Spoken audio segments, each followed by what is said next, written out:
അങ്ങനെ sky force എന്ന cinema ഞാനിപ്പോൾ കണ്ടിറങ്ങി. ഈ സിനിമയുടെ ട്രെയിലർ ആദ്യം കണ്ടപ്പോഴേക്കും കഴിഞ്ഞ വർഷം ജനുവരി 25 റിലീസായ ഋതിക് റോഷൻ അഭിനയിച്ച ഫൈറ്റർ എന്ന സിനിമയുടെ കഥയുമായിട്ടൊക്കെ എനിക്ക് ചെറിയൊരു താരതമ്യം അങ്ങനത്തെ ഒരു തോന്നിയിരുന്നു. പക്ഷേ ഈ സിനിമ അങ്ങനെ അതുമായിട്ട് യാതൊരു ബന്ധമില്ല. ഏകദേശം അതേപോലുള്ളൊരു തോന്നലുള്ളവർക്കും, പക്ഷേ ഇത് ശരിക്കും ഒരു റിയലായിട്ട് നടന്ന ഒരു ഇൻസിഡൻറ്റിനെ ബേസ് ചെയ്ത് എടുത്തിരിക്കുന്ന ഒരു സിനിമയാണ്. 1965 ഇന്ത്യ നടത്തിയ ഒരു എയർ സ്ട്രൈക്ക് അറ്റാക്ക്, അതായത് ഇന്ത്യക്ക് നേരെ കുറച്ച് അറ്റാക്കുകൾ നടത്തി. എന്നാൽ അത് ബോർഡറിലുള്ള എയർ സ്റ്റേഷനുകളെ വിട്ടിട്ട് ഉള്ളിലേക്ക് പോയിട്ട് അറ്റാക്ക് ചെയ്യുന്ന ഒരു കഥയാണ് ഈ സിനിമ ആകെ മൊത്തം പറയുന്നത്.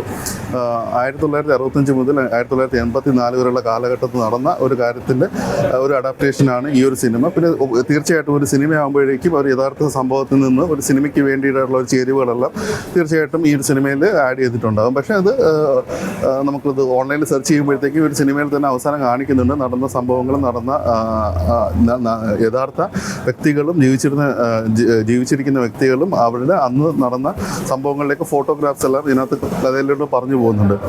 ഇങ്ങനത്തെ സിനിമകൾക്കൊരു പ്രശ്നം എന്താണെന്ന് വെച്ച് കഴിഞ്ഞാൽ നമുക്ക് ഒരേ ഒരു ടെംപ്ലേറ്റിൽ മാത്രമേ എടുക്കാൻ പറ്റത്തുള്ളൂ. കാരണം പ്രത്യേകിച്ച് ഇത് 2 രാജ്യങ്ങൾ ഉൾപ്പെടുന്ന ഒരു വാറിൻ്റെ ഒരു സിനിമയും കൂടിയാണ്. അത് പ്രത്യേകിച്ച് ഇത് നടന്ന സംഭവമാകുമ്പോഴത്തേക്കും അവർക്ക് കൂടുതലായിട്ടുള്ള ഒരു ഓപ്ഷൻ എടുത്തിട്ട്, അല്ലെങ്കിൽ അവർക്ക് കൂടുതൽ സ്വാതന്ത്ര്യം എടുത്തിട്ട് അവരുടേതായ ഇഷ്ടത്തിൽ എങ്ങനെ വളച്ചൊടിക്കാൻ സാധിക്കില്ല.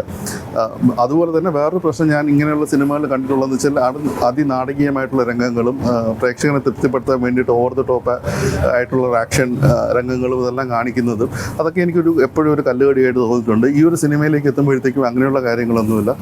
ഈ സിനിമയുടെ ഫസ്റ്റ് ഹാഫ് എന്ന് പറയുമ്പോഴത്തേക്കും ഫാസ്റ്റ് പേസ്ഡ് ആണ്. അതായത് തുടക്കം മുതൽ ഒരു പാട്ട് ഒന്ന് ഒഴിച്ചു കഴിഞ്ഞാൽ ആ പാട്ട് പോലെ ഏകദേശം ഫാസ്റ്റ് ഫോർവേഡ് വരുന്ന പോലെയാണ് കാണിക്കുന്നത്. അത് ഒഴിച്ചു കഴിഞ്ഞാൽ ഇൻ്റർവെൽ വരെ എത്തുമ്പോഴത്തേക്കും വളരെ പെട്ടെന്നാണ് പോകുന്നത്. ഇൻ്റർവെൽ എത്തുമ്പോഴത്തേക്കും വളരെ ഒരു ഇൻട്രസ്റ്റിംഗ് ആയിട്ടുള്ള ഒരു പഞ്ചോടെയാണ് ഇൻ്റർവെൽ വരുന്നത്. ഇൻ്റർവെല്ലിനാണ് സിനിമയുടെ പേര് പോലെ എഴുതി കാണിക്കുന്നത്.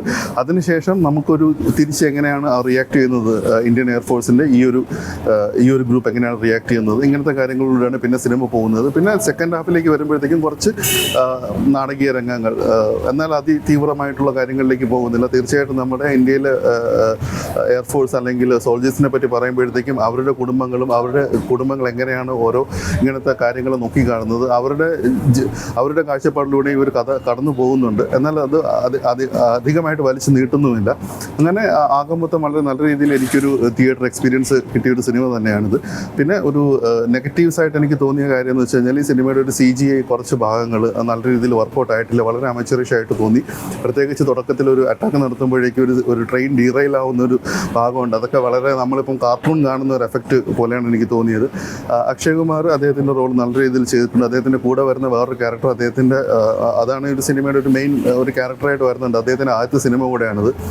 വീർ പഹാരയാണ് എന്നാണ് അദ്ദേഹത്തിൻ്റെ പേര് എന്നാണ് ഞാൻ മനസ്സിലാക്കിയത്. അവരെല്ലാം നല്ല രീതിയിൽ ചെയ്തിട്ടുണ്ട്. പിന്നെ ഈ ഒരു ക്യാരക്ടറിൻ്റെ ഒരു സൗത്ത് ഇന്ത്യനാണ്. അപ്പം ഹിന്ദി സിനിമകളിൽ കാണുന്ന ഒരു സ്ഥിരം പരിപാടിയുണ്ട്. അപ്പോൾ സൗത്ത് ഇന്ത്യൻ എന്ന് പറയുമ്പോഴത്തേക്ക് ഉടനെ തന്നെ ഒരു സ്ത്രീ കഥാപാത്രത്തെ കണ്ടു കഴിഞ്ഞാൽ തലയിലൊരു മുല്ലപ്പൂവ്, ഇങ്ങനത്തെ കാര്യങ്ങൾ, അങ്ങനത്തെ സ്ഥിരം ക്ലീശിയ കാര്യങ്ങൾ ഇതിനകത്ത് അവർ പിടിച്ചിട്ടുണ്ട്. അത് മാത്രമാണ് എനിക്ക് ഒരു എനിക്ക് അക്കാര്യം കുറച്ച് അരോചകമായിട്ട് തോന്നി. പ്രത്യേകിച്ച് ഈ ഒരു ക്യാരക്ടർ സൗത്ത് ഇന്ത്യൻ എന്ന് പറയുമ്പോഴത്തേക്കും കർണാടകയിലെ കൊടക് എന്ന സ്ഥലത്തെ ഒരു നിവാസിയാണ്. അപ്പം അവിടുത്തെ കൾച്ചറും അവിടുത്തെ ഡ്രസ്സിങ് സ്റ്റൈലും എല്ലാം കംപ്ലീറ്റ്ലി ഡിഫറൻ്റ് ആണ്. അപ്പം ഇതൊരു ടിപ്പിക്കൽ സൗത്ത് ഇന്ത്യൻ ക്യാരക്ടറായിട്ട് അവർ കൊണ്ടുപോകാൻ തോന്നി. പിന്നെ അക്ഷയ് കുമാർ അദ്ദേഹം വളരെ മികച്ച രീതിയിൽ അദ്ദേഹം കഥാപാത്രം ചെയ്തിട്ടുണ്ടെങ്കിലും കഥാപാത്രത്തിന് വേണ്ടി അദ്ദേഹം എന്തെങ്കിലുമൊക്കെ അഡീഷണൽ ആയിട്ട് എന്തെങ്കിലും കൊടുത്തതായിട്ട് തോന്നിയില്ല. നമുക്ക് സാധാരണ നമ്മൾ കാണുന്ന ഒരു അക്ഷയ് കുമാർ തന്നെയാണ് സ്ക്രീനിൽ നമുക്ക് കാണാൻ പറ്റിയത്. അത് ഓക്കെ, അത് പ്രത്യേകിച്ച് ചിലപ്പോൾ അദ്ദേഹം അത് ഡയറക്ടേഴ്സ് കോൾ അല്ലെങ്കിൽ അദ്ദേഹത്തിൻ്റെ കോളായിരിക്കാം. പക്ഷേ ഓക്കെ, അദ്ദേഹത്തിന് വേണമെങ്കിൽ എന്തെങ്കിലും എഫേർട്ട് എടുത്തിട്ട് ഒരു അഡീഷണൽ മാനറിസംസ് എന്തെങ്കിലും കൊടുക്കാമായിരുന്നു. അതൊന്നും കാണുന്നില്ല. പ്യുവർ അക്ഷയ് കുമാറിനെ മാത്രമായിരുന്നു സിനിമയിൽ കാണാൻ പറ്റിയത്. എന്നാലും കുഴപ്പമില്ല. ഒരു സിനിമയുടെ സ്ക്രീൻ പ്ലേ ആണ് ഒരു സിനിമയുടെ ഒരു മികച്ച് നിൽക്കുന്നത്. അപ്പം അത് എടുത്ത് നോക്കുമ്പോഴത്തേക്കും അത് വലിയ പ്രശ്നം ഉണ്ടാക്കുന്നില്ല. അങ്ങനെ ഓവറോൾ ഒരു നല്ല രീതിയിൽ സിനിമ തിയേറ്ററിൽ തന്നെ കാണാൻ പറ്റുന്ന ഒരു സിനിമ തന്നെയാണ്. തീർച്ചയായിട്ടും എനിക്ക് ഈ സിനിമ ഇഷ്ടപ്പെട്ടു.